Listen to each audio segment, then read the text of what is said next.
All right, happy Tuesday night, everybody. Welcome on into the worldwide headquarters for Raiderland. Glad you're out there, whether you're on YouTube, our YouTube channel, ever growing, ever burgeoning. Everybody should sign up for it. Don't cost nothing. Ryan Hyatt's Raiderland on YouTube. Maybe you're on Twitter X at Ryan Hyatt Media or our Facebook page for Ryan Hyatt's Raiderland. We're just glad you're out there. All the communication brought to you by United Supermarkets at Market Street, the official supermarket for Raiderland and also Texas Tech. They put their name on stuff. Hey, Easter is coming up. Really, I promise. It feels like Easter is never going to get here. They are your destination shopping for all of your Easter needs. So think ahead, guys. Plan ahead. Ask your wife, what do we need? Are we doing ham this year? What are we going to do? And get your stuff taken care of. All right. We're glad you're with us tonight. A lot of different things to get to. All-time greatest April Fool's jokes, pranks. You tell us.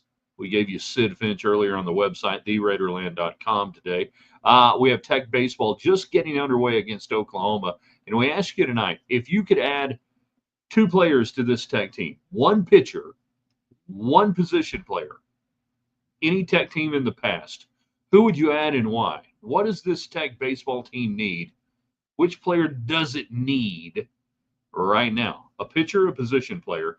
And then the NFL doing a lot of rule changes today. They delayed the vote on the Tush Push. So they pushed the Tush Push on down the line. Well, you get the idea. Are you anti or pro Tush Push? I don't know that we've ever talked about it. So all of that, whatever else got you going tonight, we want you to be a part of the program. Jump in on that United Supermarkets chat line. Get this shared with your friends. You know you got a lot of people out there that need more Raiderland in their life. In three, in two. Good evening, West Texans, all you good, fine, friendly folks out there who wish you were. I'm Ryan Hyatt, theraiderland.com. Obviously, you start your day there. We're brought to you tonight by Kyle Rogers, Remax Realty, our realtor in Raiderland. Tuesday's best. Brought to you by Kyle Rogers. You only need to make one call if you're buying or selling your home. But on Tuesdays, we give you a topic. You give you the two best examples. Today, it was the two greatest April Fool's jokes, pranks, or anything else related to April Fool's that you've ever had. And we talked about it. The Sid Finch story by George Plimpton in Sports Illustrated, 1985 on this day.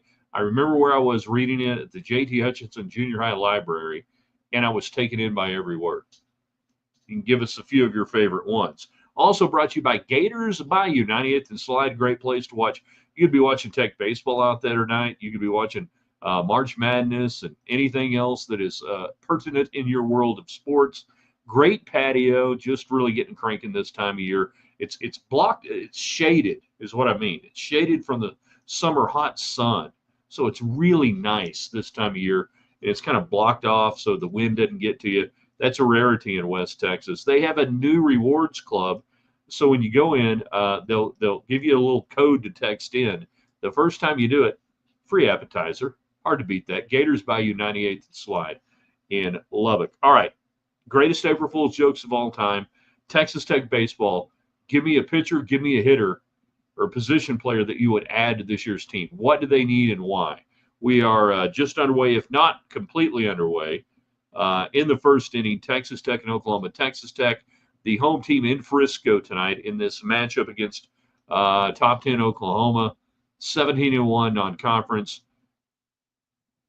If you still think there is a path regular season to NCAA tournament play, this would be a big one to get. This is the biggest skin on the wall you could hang this year from an RPI standpoint. Better than any Big 12 team right now. So Connor Mohan getting the a start for Texas Tech tonight. The outfield left to right, it's Hughes, Johnson, and Bravo. On the infield, third to first, Bain, Ryan, Lopez, and Villeneuve. You got Mohan and Parker. Hold on. What? I need to see something here. That don't look right. I need to see something right here. Who's behind the plate tonight? Parker behind the plate tonight. Wow. Getting his first start. Some of the, I think he's played a little bit this year. All right. Parker behind the plate.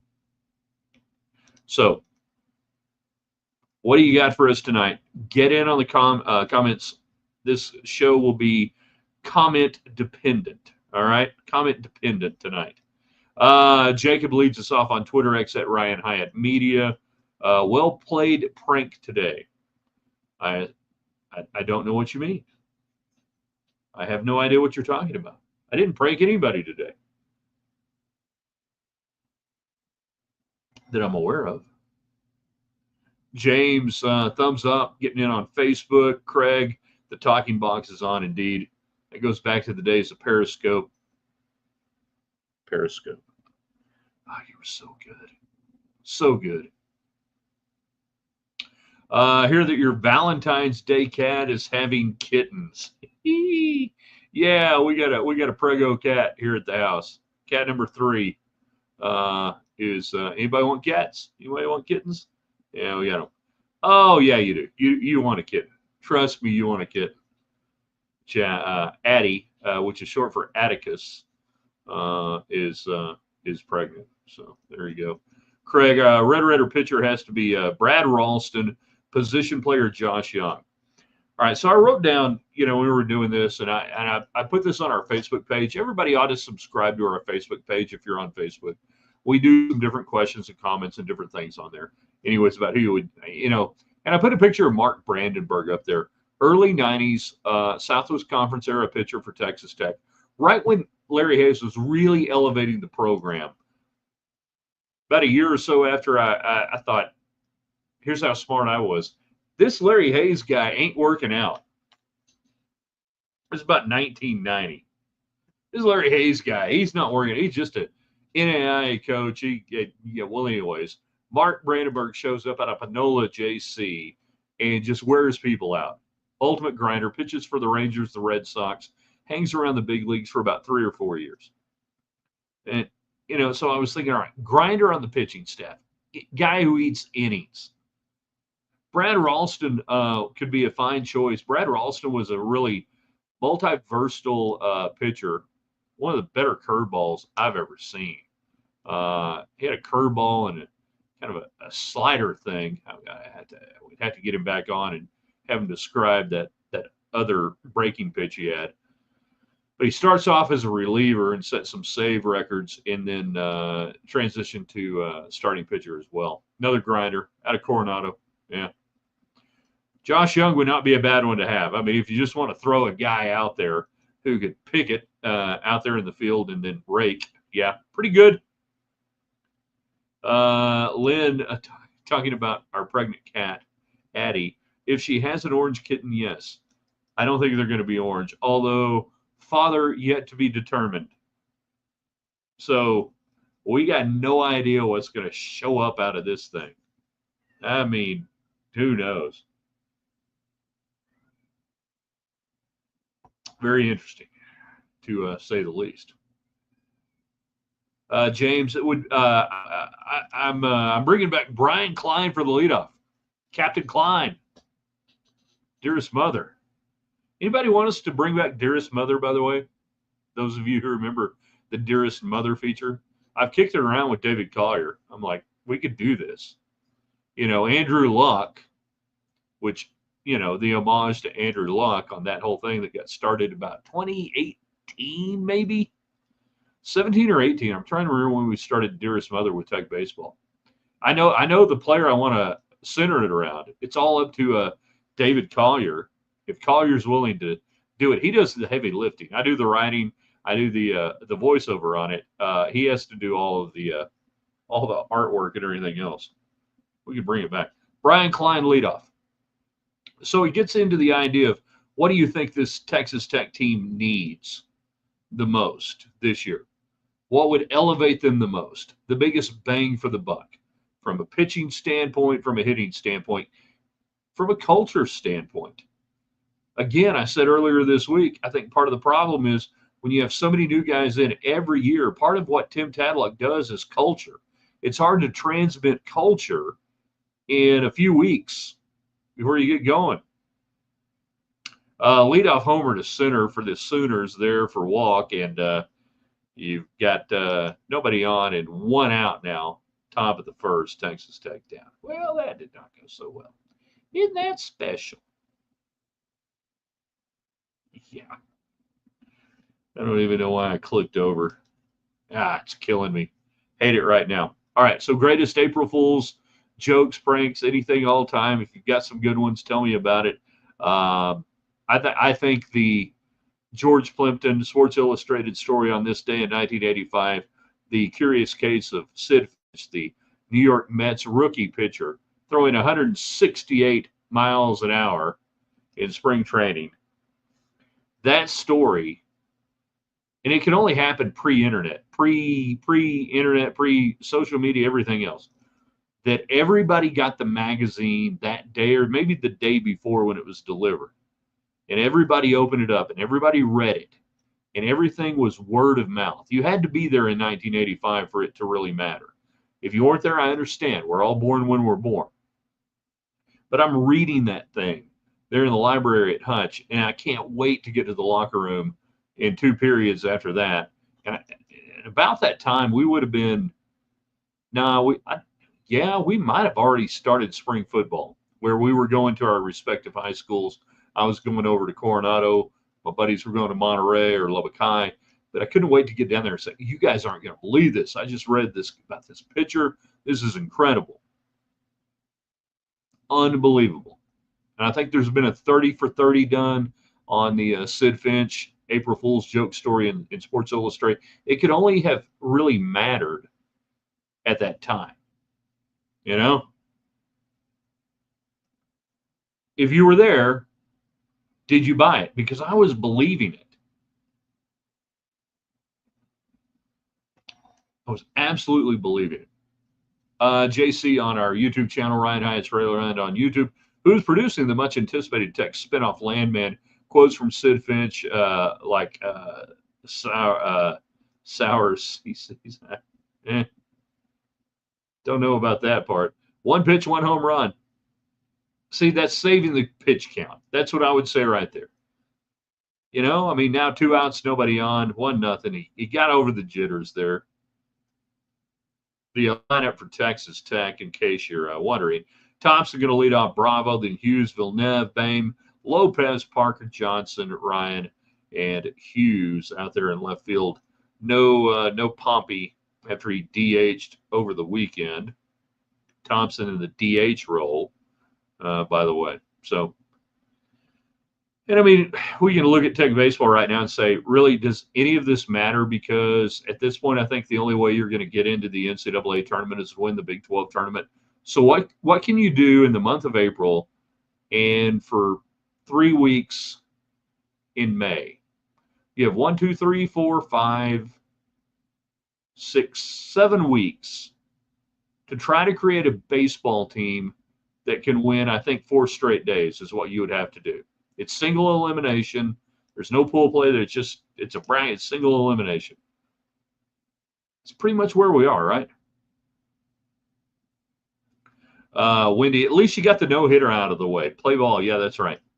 Take that off the table. We don't have the pressure of, he's, we don't want to jinx anything right now, but he's 2 batters in and no hits on the board. Let's see how he does here with the third batter of the inning. It's so wrong. I would not say, by the way, no hitter when I was calling games. And that's one of the things I've never done as a baseball announcer is call a no hitter. I think we had a couple of games that got into the 7th that I was working on, but nothing deep really. But my line would be: you look at the scoreboard right now, and you see across, zeros across for runs, hits, and error, but you wouldn't say no hitter. You could do the line score, you could do it that way. I was kind of quasi superstitious, but not really superstitious. There are some announcers who won't say it. There are some announcers who, hey, as we go to the 5th inning here, Jim being twirled, it's a no hitter. Whatever. So I try to be respectful both ways. Sid Finch likes sources associated with cotton patch broke to oil. Gotcha.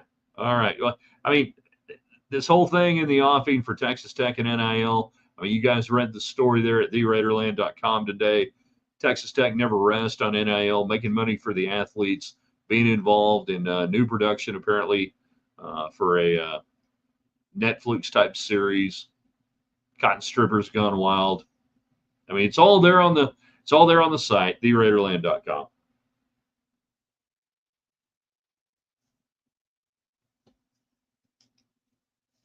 We have baseball. Players from the past you would add. Who would you add to this team? Who would you add to this team from any Tech team from the past? One pitcher, one position player.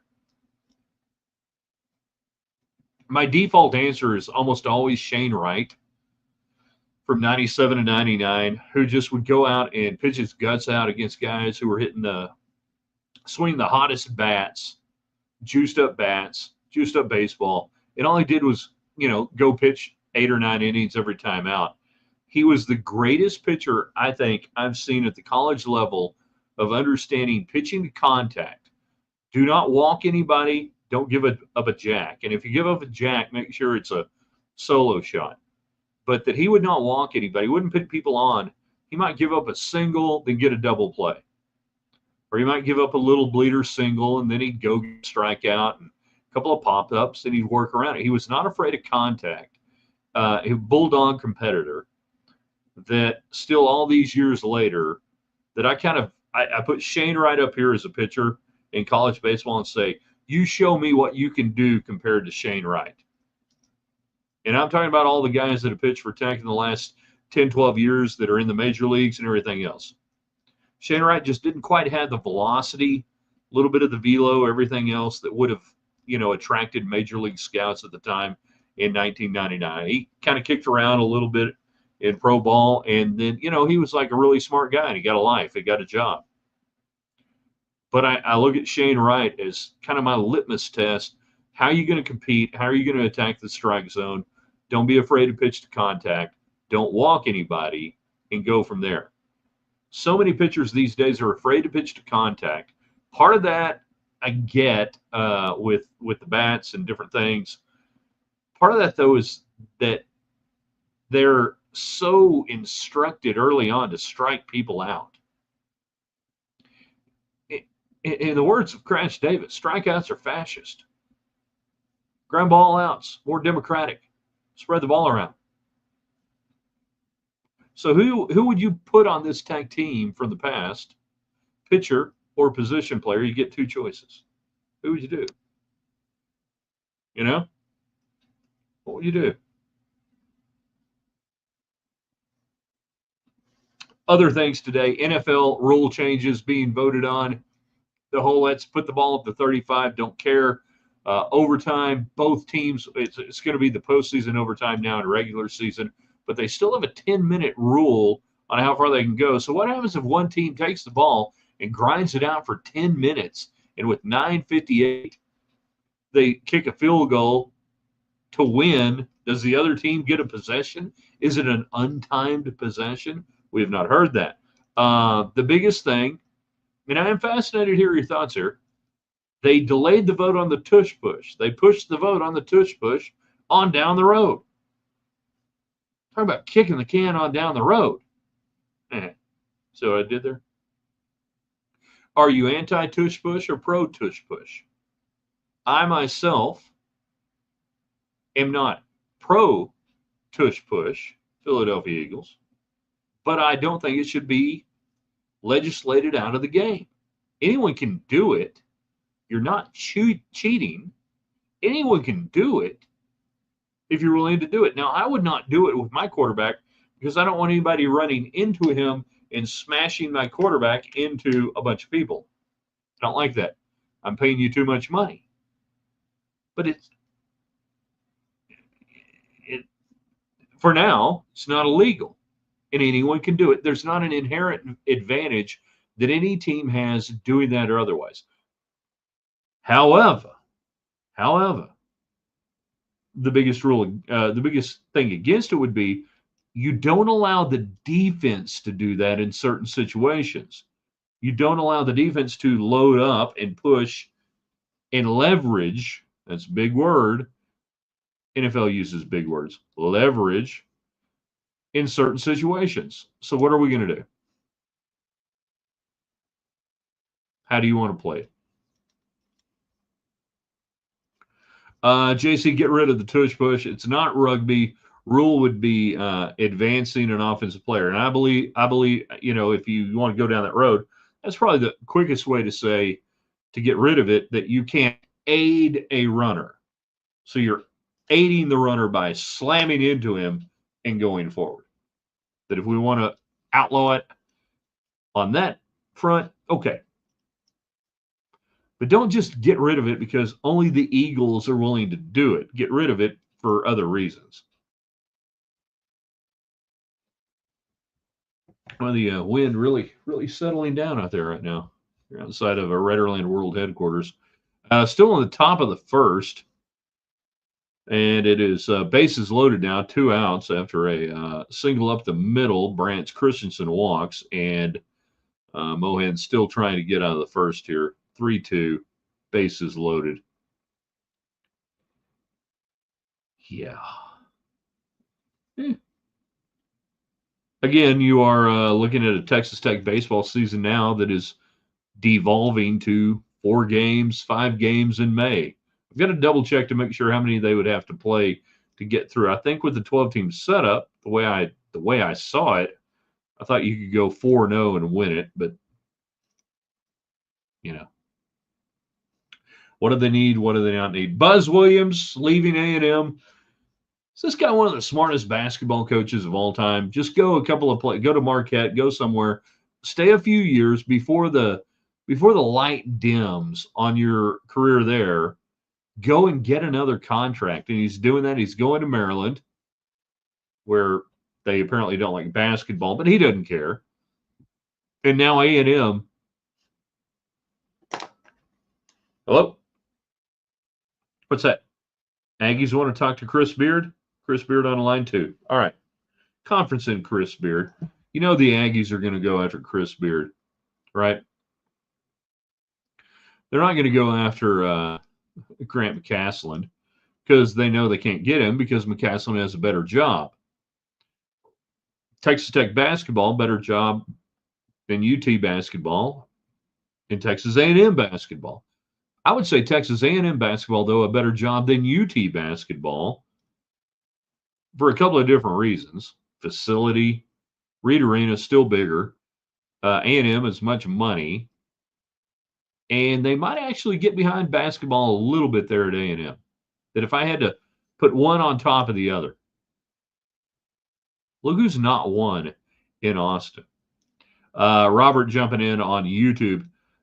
Terry Amburn of Channel 7 in Amarillo reporting that Terry Bradshaw was traded for Danny White straight up. What year was that? If we're talking about greatest, I think Robert's getting in on greatest hoaxes, April Fool's jokes, stuff like that. What year was that? Had to be like 81 or 80. Lynn, could this possibly be the worst Tadlock team? Can we find another billionaire to fund the baseball NIL salaries? Baseball, from what I understand, the NIL was not a huge issue as far as the amount of money. Now, I think, either how it was spent, the evaluation, or otherwise, you can talk about that. But I think the money was there. Is this the worst Tadlock team? Yes. Absolutely. 100%. No question. Worst team. The first year, I don't even really count 13 that much. Second year, you go to the College World Series. 15, you couldn't win in 15 because of the midweeks. The Big 12 was down that year. You finished, what, third? I think third. But you couldn't win in the midweeks, so you got killed on the RPI. And Texas immediately invested more depth on pitching and rectified that 16, 17, 18, as you well know. Is this the worst Tadlock team? Yes. But it's not because they don't have enough money.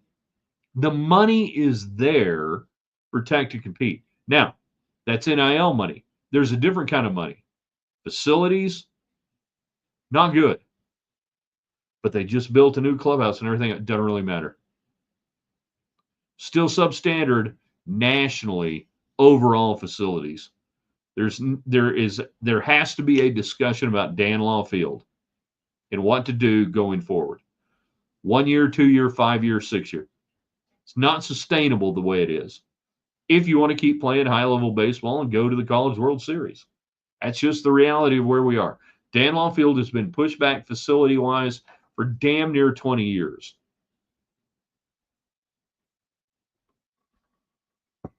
Don't get me started. Where's Collier, by the way? I really thought he'd chime in tonight. Did we get out of the first? Yeah, get out of the first. Only one run scored. There was a review, and the call on the field stands. So Texas Tech coming to bat. Going to be the top of the order with Thompson, Bravo, and Hughes. Taking on Cameron Johnson, 2-0 on the season, 19 1/3 innings worth of work. He's given up 12 runs, earned runs, 13 runs on the year, 16 hits. He has struck out 21, but walked 17. So it's a pure midweek guy you've got. Hasn't given up a home run this year. Did I mention that? He hasn't given up a home run this year. Let's see how that holds out. Announcers jinx. Working on that.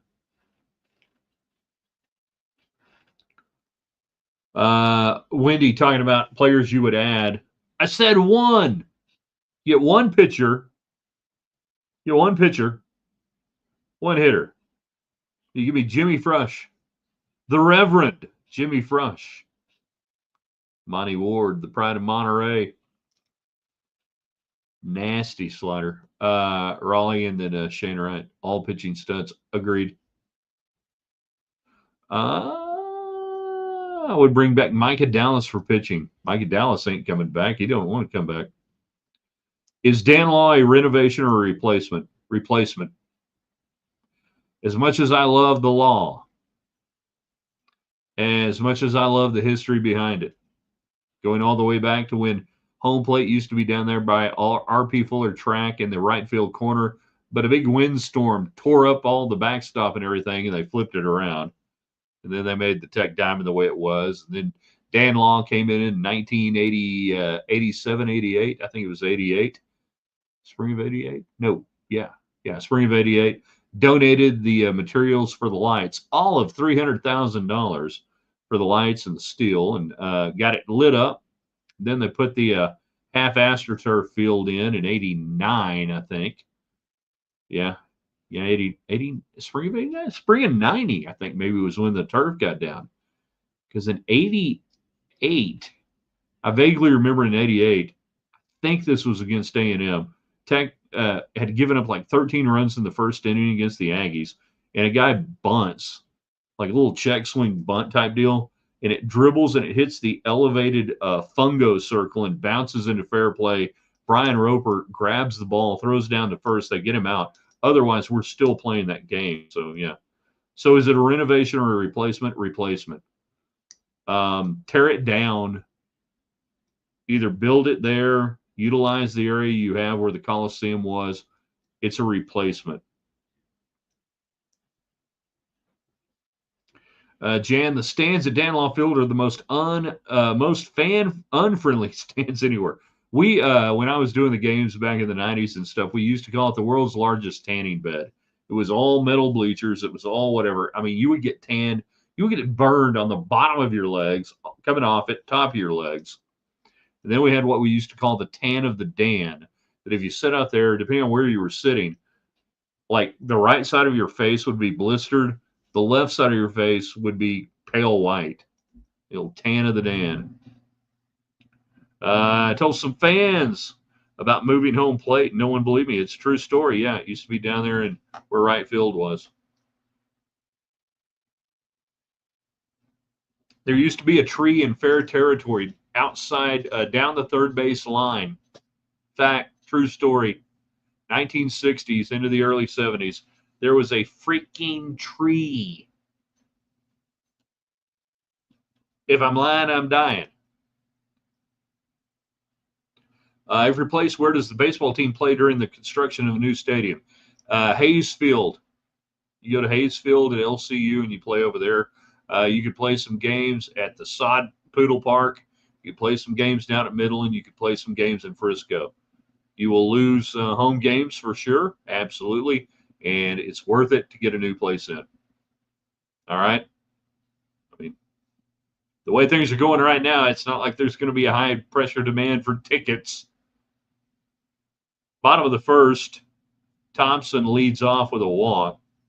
So you got one on and nobody out. Damian Bravo up to the plate for the Red Raiders. 103 trips to the plate this year for at-bats, 36 hits on the year.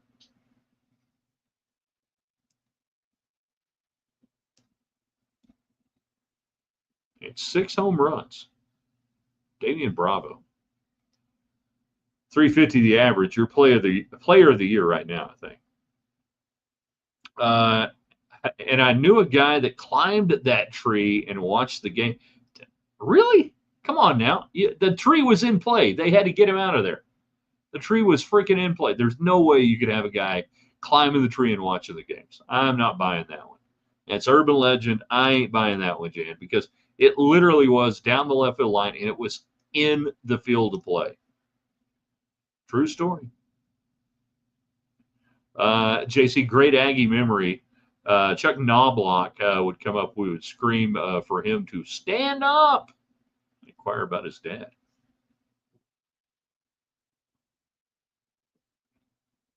Ray Knobloch, Houston Bel Air, I believe. Was it Bel Air? Yeah.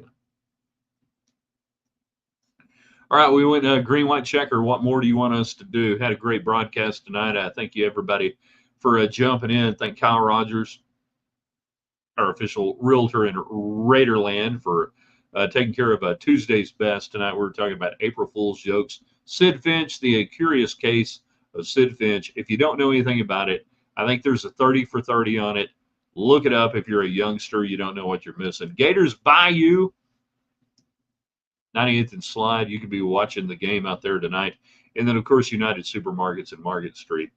All of your Easter needs can be taken care of. One-stop shop. I mean, we're talking like flowers, like Easter baskets and stuff up there. And, of course, all the food.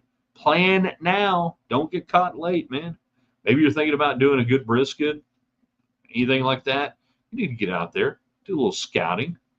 They're at United Supermarkets. And we'll be back with you in the morning, theraiderland.com. Wednesday is What If Wednesday. We'll give you an alt history question. I don't know where we're going. It might be sports. It might not be sports. I don't know. Could be anything. Could be anything. So check it out in the morning. Share this with everybody you know. Subscribe to all of our platforms. They're all free. So get on our YouTube channel. Get us over 500. That's our real big push right now. So our YouTube subscribers, please share this, invite people in. I got to hit the button that ends the deal, that stops the whole thing. And then I don't know what's for supper tonight, but I'm sure it's going to be good. And I'm going to bed early. The wind's blowing. The dust is out there. And, well, welcome to